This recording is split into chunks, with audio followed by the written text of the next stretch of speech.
Good day, beautiful people. This is an ipostal1 review. The first site for ipostal was a complete blast from the past, but last year they updated it and it's much easier to navigate now. The first thing you're going to have to do for them is you're going to have to fill out an application for delivery of mail through an agent, and the agent is going to be ipostal because they're going to be receiving your mail on your behalf. If you have a husband and wife or two people, then you're going to have to do two different applications for delivery of mail through agent forms, and it's called the USPS Form 1583. Two forms of ID are going to be required, and the forms have to be notarized. It may take a while, so just make sure you have some time before you need to use this ipostal address. You can have things in order to receive your mail there. So once you are approved, you're going to be assigned a box number, and you're going to be given an address to use. You may receive your mail in the business name or in your personal names. So they have some different options and things that help you along on this website, or through ipostal1, I should say. You have the option to receive calls there. So if you sign up for this, I think it's $100 a year, you can have someone actually answer the phone for you. You can create and send mail, so they'll print it out for you and mail it out for you as well. They have iStop mail, which stops junk mail from coming to your box. And some of the cons for ipostal is the local box center really has nothing to do with your billing, so you're going to have to contact ipostal directly.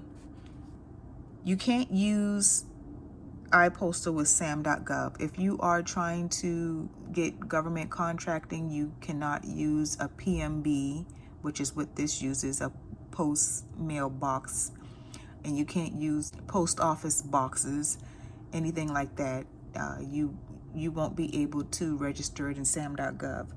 The other con, or another con I should say, is it's $1 per item when you pick up mail. So if you get something in the mail and you decide you don't want to shred it or delete it or get rid of it, and you go and you pick it up, they're going to charge you $1 for each item every time you go and pick mail up here.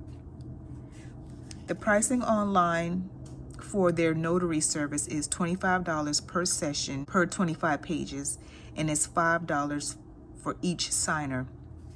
And it's an additional $5 for every additional 25 pages. So if you have to use an online notary service with ipostal1, it's going to cost you upfront. Just know that. So some of the pros are the different perks that they offer.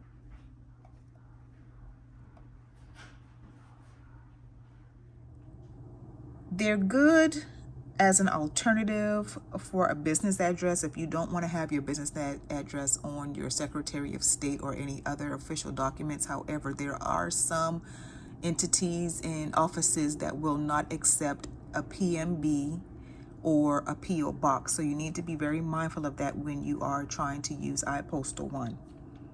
The other pro, which is also a con because of the price, is the fact that they do offer an online notary option.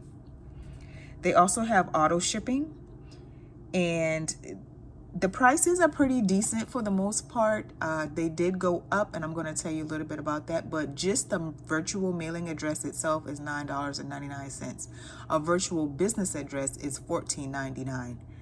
And as you can see, the virtual office is $39.99, and you can go and look up and see all the different benefits that each one has. This year, the business plans went up an additional $5, okay? Now, that's one of the reasons I'm canceling, and the other reason is because the original reason that I got the ipostal1 account is because I didn't want to use my address on certain business sites.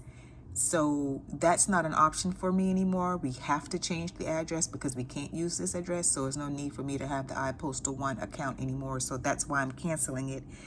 The other reason, like I just said, is because they did go up $5. It's not a huge amount. If it works for you, it works for you. But if not, just know that the price will change.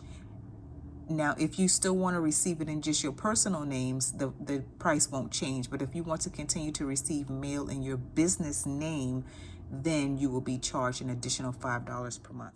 I received this notice so they could try to convince me to stay when I was trying to cancel my plan. To actually cancel your plan, you want to scroll over to the left side of the page and you're going to click on Mailbox Settings. And at the bottom, you click on the blue box that says Cancel Mailbox, and then you confirm that you want to cancel your mailbox, and that is that. If you have any questions, comments, and concerns, just feel free to leave them for me. My experience with iPostal has been kind of lukewarm. I would probably give them a 6 out of 10. I think it probably has to do with my location too, and the people that I deal with in there. They aren't the friendliest. The owner isn't the friendliest, and they're kind of aloof a little bit. But the service itself is good, and it serves a good purpose if you have to go the digital mailbox route. So that's just my opinion of iPostal1. You can tell me yours, and thank you all for watching.